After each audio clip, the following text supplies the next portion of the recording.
Yeah, g'day.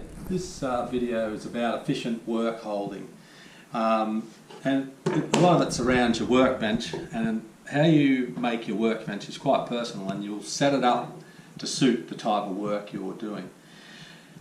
Quite often I hear woodworkers say it's not until your second or third workbench that you really get a good idea of how to set it up properly. And that's simply because when you start out in woodwork, you're doing simple planing tasks like holding a piece of wood, planing an edge in a vise. You don't really know down the track when you get into more advanced projects what sort of work holding you need.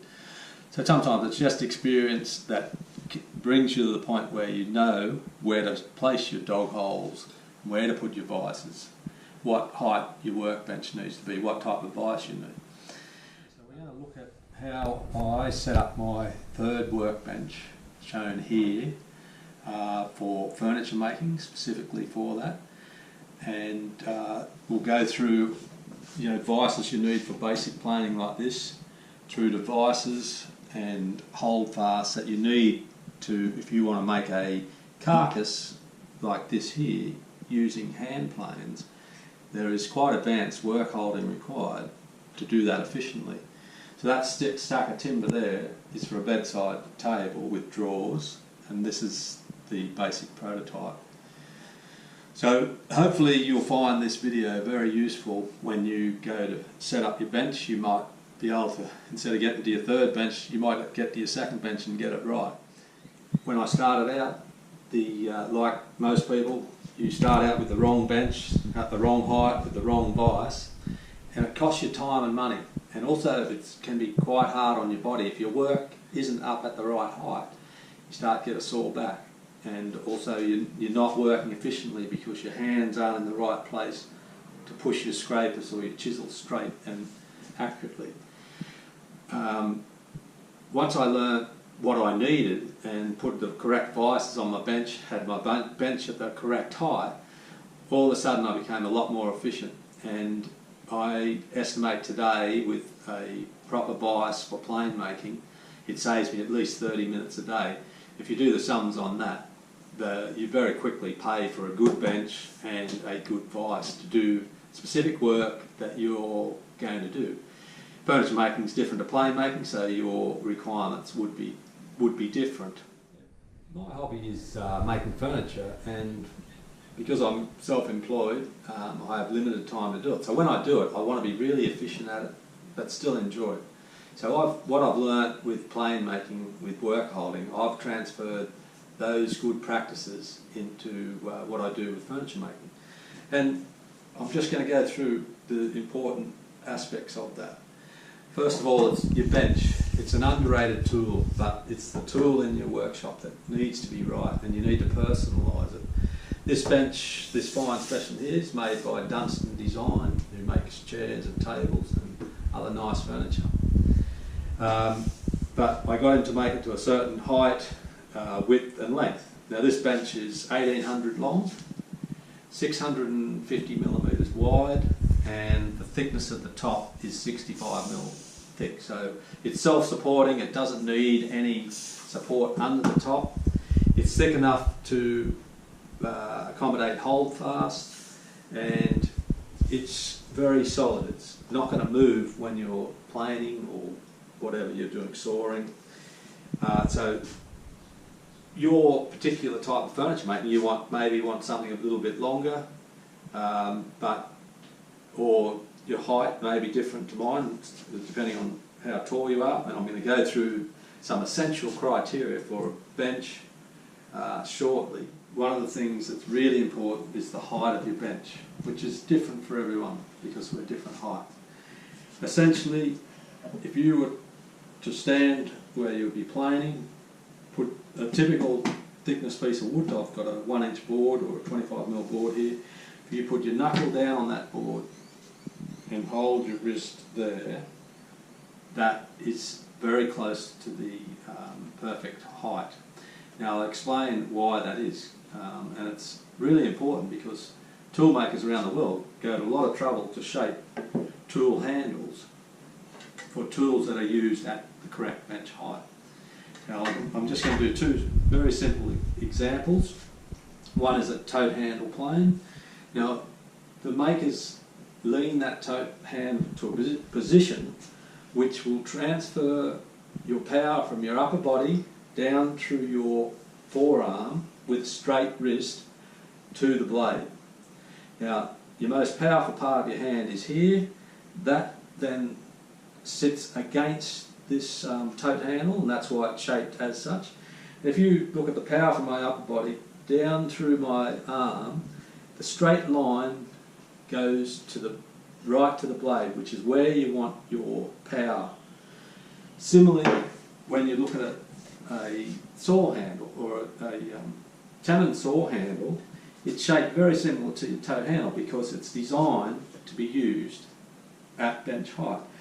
Exactly the same principle. Your power from your upper body comes down, it's transferred through the handle, and it aims at the middle of the saw, which is the average for when you saw it. So at no stage is your wrist bent. If you have a workbench which is too low, so I'm going to bring this plane down below workbench height, have a look at the shape of my wrist. It's bent, so I lose a lot of power through that bent wrist, and also I'll lose accuracy, particularly when you're sawing. So that's why bench height is very important. I've seen lots of videos which show bench heights quite low. Now, I'm not sure exactly why that is, but one possible reason is old wooden planes were about 4 inches high. So when you stand them on top of a piece of wood to be planed, if that was one of those planes, my hand would be up here. So in that case, if you're using big, thick, old wooden planes, then the bench would need to be lower than this. So whenever you make your bench, just remember it's easier to cut a little bit off the legs than it is to add to the length of your legs. So when you make it, if necessary, if you're not sure, make it a little bit higher than you think and then trim your legs down. But you should be able to come up with a pretty close estimate of the height by doing that. So first essential criteria. The next one is you need a flat surface. If this wasn't flat, if I put a chair on here, for instance, and I was trying to get the 4 legs even, I wouldn't be able to. So you have to have a flat reference surface. Similarly, if I was trying to plane this piece of wood flat and it was long, if my bench was shaped like that, as I pushed the plane, the weight down would bend the piece of wood. I could never get that piece of wood straight. So a flat, hardwood surface. This one here is made from bamboo laminate. The thing I like about this is this very light colour is really nice when you turn your plane over and sight down the sole to adjust your plane. Gives you a very clear black line to laterally adjust your plane and also to get it to the correct depth. So a light surface is better. It's not essential, but I really like a light surface. The side of your bench needs to be perfectly square to the top and the underside.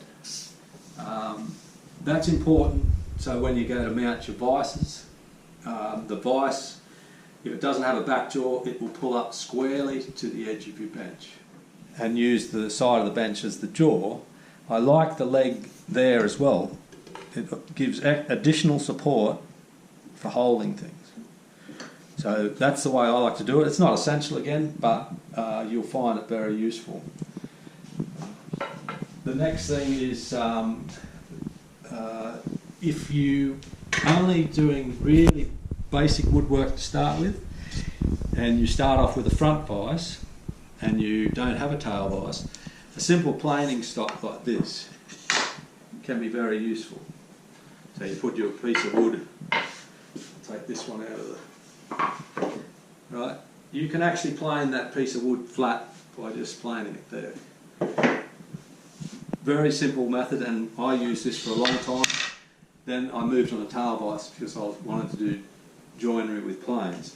One thing I learnt from a cabinet maker, I used to have a quick release vise, so I'd pull it out and put my wide board in there and hold it there, and I used to have another vise down the other end, and I would try to plane that board flat. The cabinet maker said to me, Terry, you can't get that board flat because in the middle here it's unsupported. So after that day, that guy pulled me up on it. He was a trained cabinet maker. I no longer put wide boards in there. The only time I used my front vise for boards was if I wanted to plane the edge square. So that's when I started using planing stops. So a very important tool if you've only got a front vise. Now, if you want to get into advanced work holding and you've got a plane across the grain, this is where a planing stop is inadequate. If you've got a proper tail vise, this one here we manufacture ourselves, I can hold that piece of wood by planing that, for planing that way and planing across. So it's held securely in every direction. Really important. But if you're going to go to the trouble of getting a tail vise, you need to ensure that your corner maintains its integrity. There's no point in installing a traditional tail vise if the large block that moves backwards and forwards here can't support your piece of timber correctly. It has to be level with your bench top. That's why we like this design. It's fitted into your bench top and it's not separate from your bench top. So your tail vise is really important, and as we'll show a little bit later on, it becomes essential for certain types of advanced woodwork. Which I want to talk about now is the layout of your bench dogs for holding your work in your tail vise, or the use of holdfasts is probably the most difficult to get right, without a doubt. This is what I've come up with, which helps me with efficient work holding for the furniture making I do. So if you're going to go the tail vise way, you can get tail vices that move 100 millimetres, in which case you've got to space your dog holes at just under 100 millimetres so you can cover holding any length of wood. If you buy a longer tail vise, 150 millimetres, then you can space your dogs at just under 150 millimetres, or 6 inches on the old scale.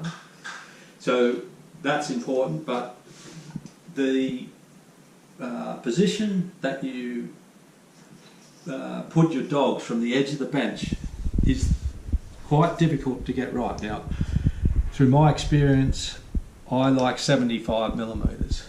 It's not too far in, but it also gives you space here if you want to lay your plane on the side for use with a shooting board. You've got a nice running board along here. So I've found that the best compromise. Okay, if you go too far in, then you're leaning over to do your work. This to me is about the right width from the bench, but take a little bit of time to think about how wide, how far from the edge you want your tail vise and your dogs mounted. Now I like a row of dogs on the other side of the bench, so that dog hole there is exactly at 90 degrees to that dog hole. And I'll show you later on why I do that, but it's really important if you get into joinery using planes. I also have three 19mm holes, or 3/4 inch holes, for holdfast, which I use when I've got multiple pieces of wood held in my tail vise, and I can use it to hold down the top of the wood. We'll come to that later. The next really important thing is the style of dogs that you want to use. These are the ones we've made to fit our tail vices.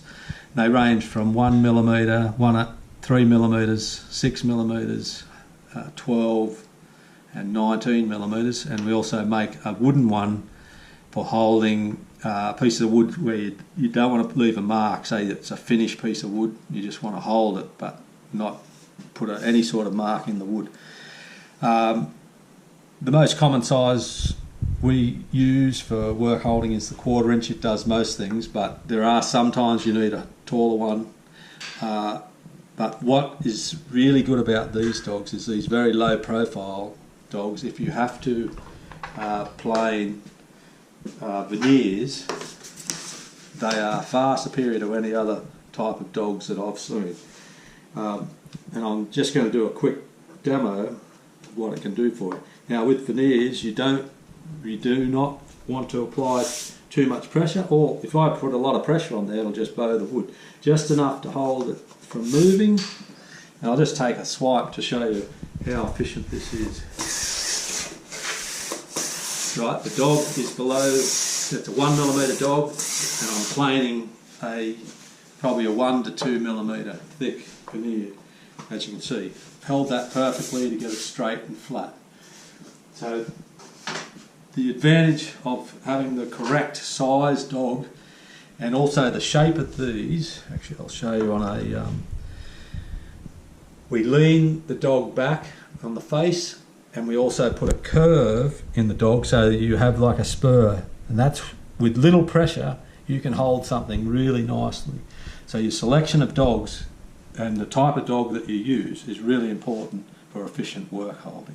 Now I want to just work through some really desirable work holding devices like shooting boards, bench extensions, things you don't have to have, but if you go to the trouble of making them, they'll make your work holding more diverse. You'll be able to do a lot more difficult things. The first one is this bench extension. As I said, I like about a 1.8 metre bench, but it's limited to planing about 5 feet or 1.5 metres.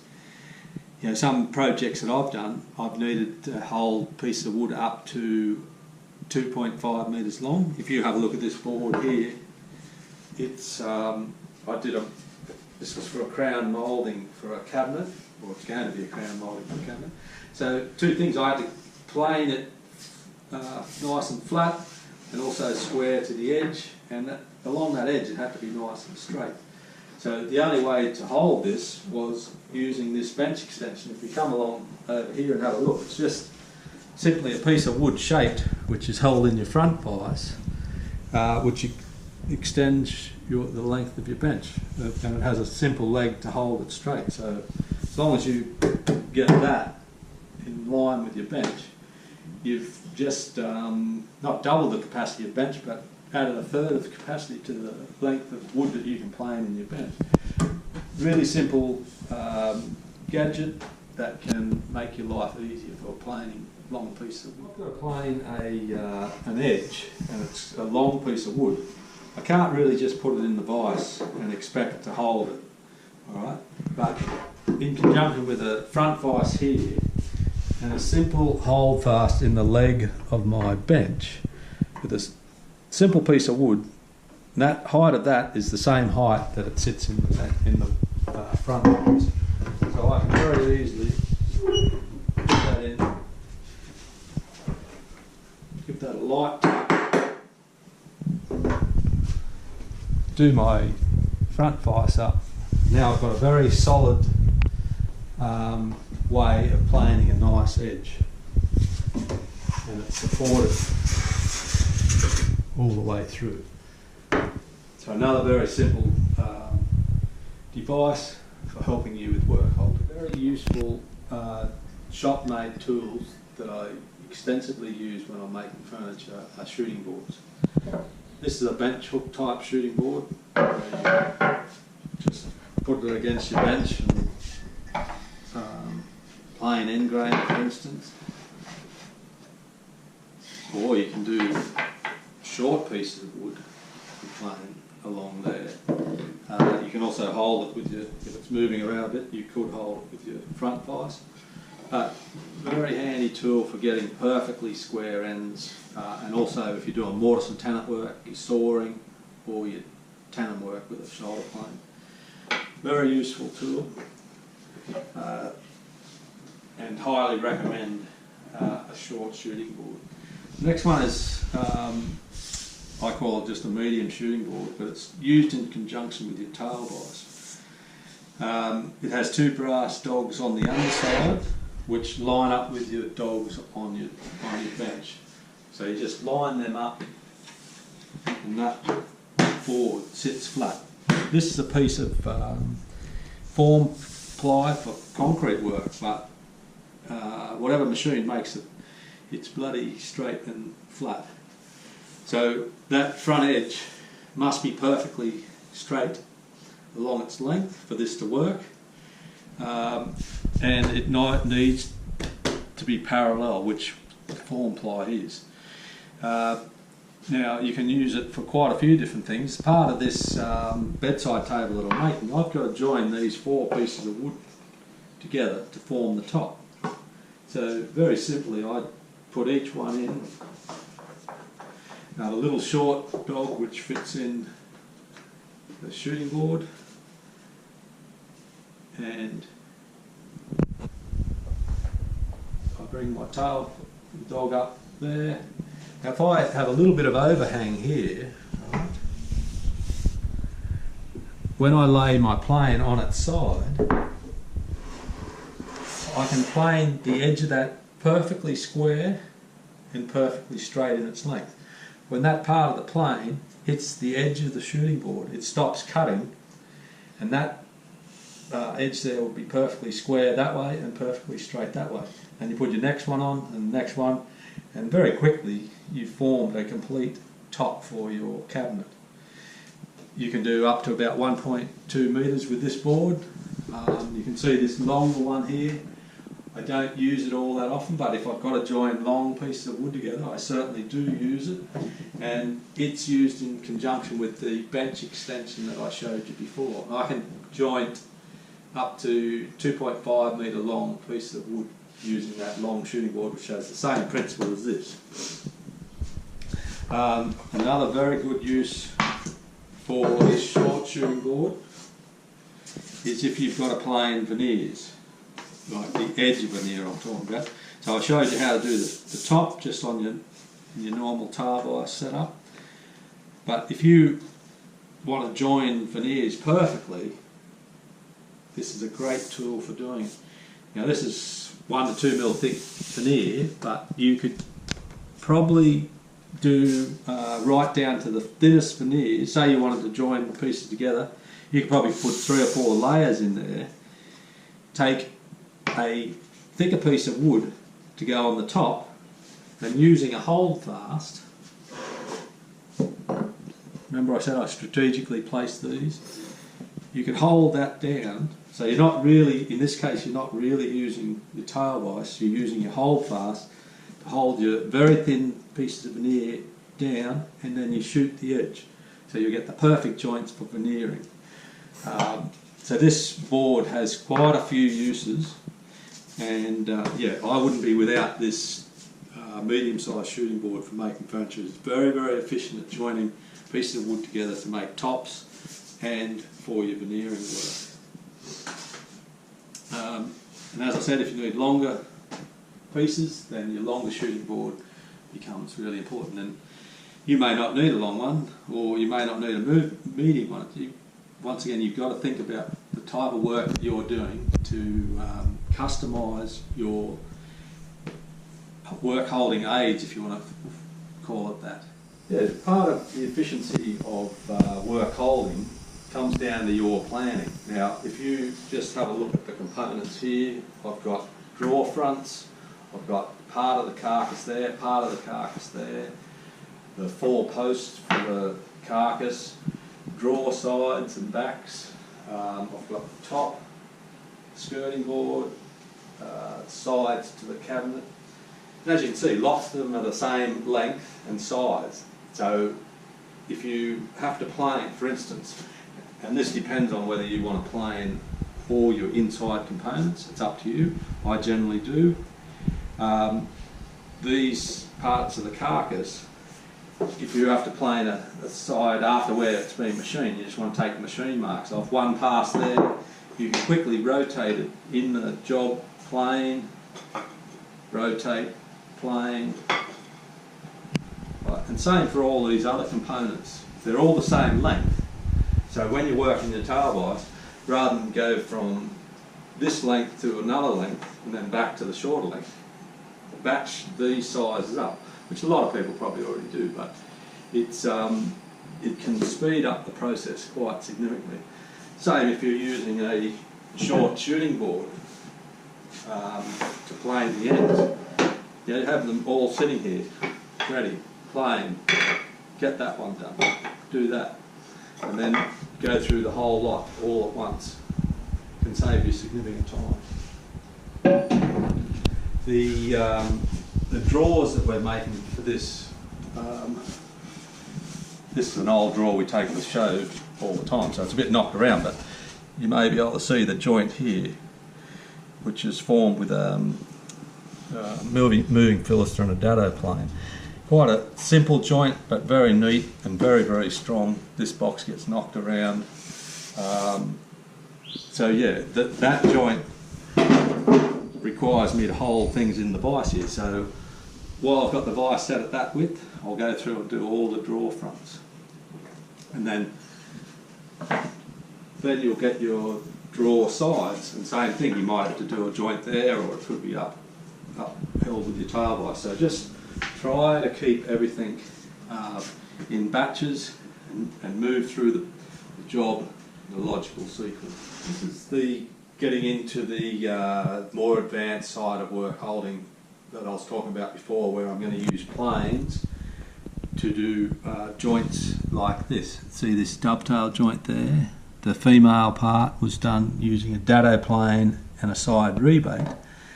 The male part was done by using a moving fillister and a side rebate, which has the dovetailing fence.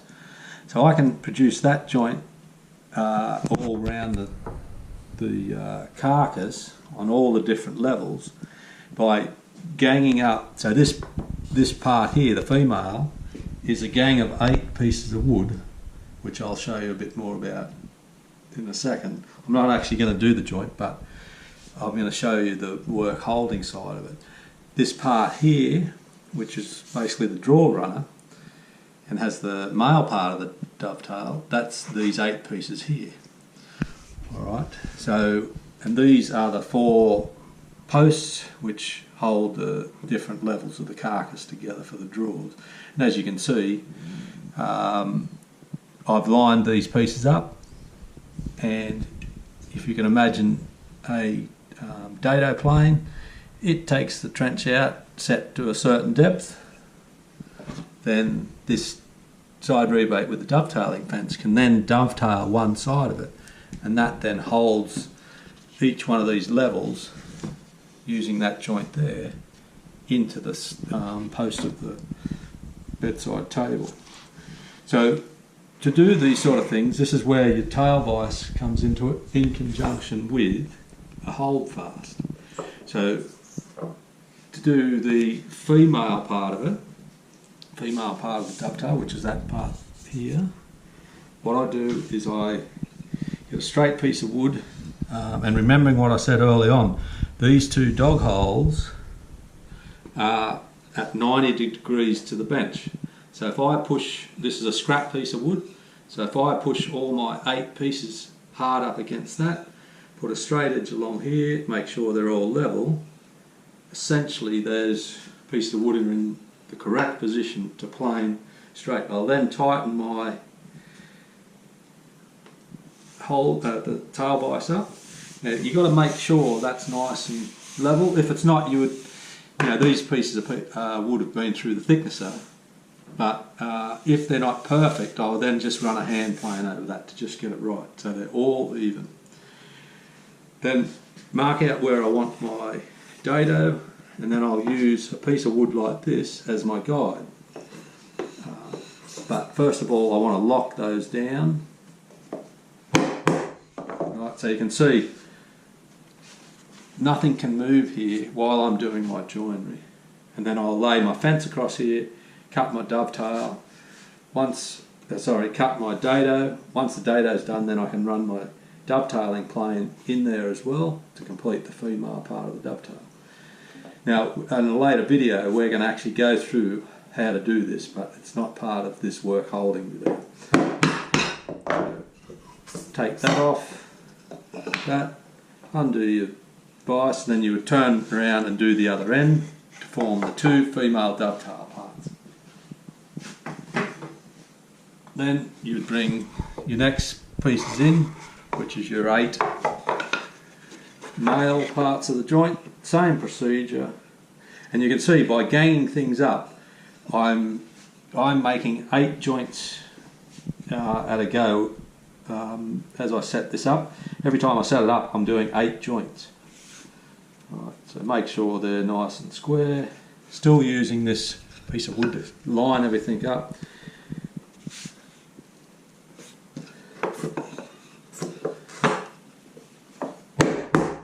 Right, for the male part, this is where it's actually a bit simpler. I simply set up my moving fillets to take a rebate down.